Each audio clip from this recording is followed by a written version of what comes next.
Like కొట్టిరా first వెళ్ళి like కొట్టేసేయండి. లైక్ కొట్టేసినాక మళ్ళీ మనం వచ్చి మాట్లాడుకుందాం. Hi hello, welcome back to Uday Krishna 365. So BBG Ramji బిల్కి సంబంధించిన పూర్తి సమాచారం ఇప్పుడు మీకు అందిస్తా. ముందుగా దీనికి సంబంధించిన డౌట్లు ఏవైతే ఉన్నాయో వాటన్నిటి గురించి ఎక్స్ప్లెయిన్ చేస్తా. అట్లనే మీరు ఇప్పటి వరకు ఈ వీడియో చూసి లైక్ కొట్టకపోతే లైక్ ఫస్ట్ కొట్టేసేయండి, తర్వాత షేర్ చేయండి, సబ్స్క్రైబ్ కూడా చేసుకోండి. ఇకపోతే బీబీజీ రామ్జీ బిల్లు మహాత్మా గాంధీ గ్రామీణ హామీ ఉపాధి పథకాన్ని మార్చి తీసుకొచ్చినారు అనమాట. సో దీనికి దానికి డిఫరెన్స్ ఏంటి? బేసిక్గా మనం పల్లెటూర్లలో ఏమని మాట్లాడుకుంటాం అంటే గ్రామీణ హామీ ఉపాధి పథకం ఇంత పెద్దగా ఏం చెప్పాం, సింపుల్గా 100 రోజుల పని ఉంది. సో 100 రోజుల కూలి పని పేరు మార్చినారు అనమాట. In general BBG Ramji bill అంటే అయిపోతుంది. సో అట్లా పేరు తీసుకొచ్చినారు, అంతకు మించి ఏం లేదు అలా.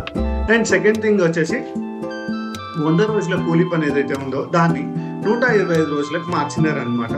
అండ్ దీంట్లో తీసుకొచ్చిన ఇంకొక ముఖ్యమైన విషయం ఏంటంటే ఎప్పుడైతే మనం వరి నాట్లు వేస్తామో ఆ టైంలో ఒక 6 నెలల వరకు ఈ 125 రోజుల కూలి పని అనేది జరగదనమాట, రిమైనింగ్ టైమ్స్లో జరుగుతుంది. సో ఇది బిల్ తీసుకొచ్చిన మేజర్ థింగ్. ఇంకొక మేజర్ విషయం ఏంటంటే ఎకనామికల్గా మొత్తం సెంట్రల్ గవర్నమెంటే ప్రీవియస్గా భరిస్తుండేది. దానివల్ల దీంట్లో దాదాపు 200 కోట్ల నిధుల దుర్వినియోగం జరిగిందన్నట్టు ప్రాథమిక అంచనా.